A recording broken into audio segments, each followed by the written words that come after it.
This is a 3010 MULE diesel 4x4. The front left bearing is shot, and we're attempting to replace it. There's nothing on YouTube that really shows much about the front.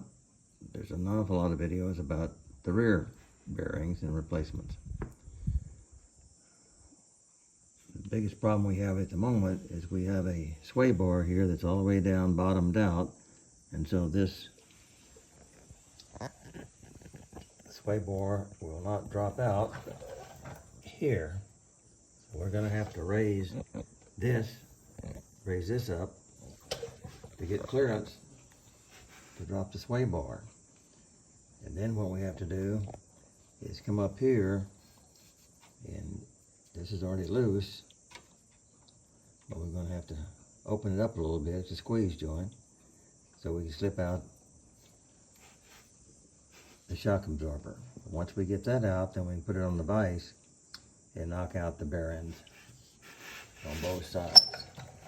I'd really hate to try to do this, as some people do, by leaving this up on the mule and then trying to knock them out and work them here. I don't know how they do it. Anyway, this is where we're trying.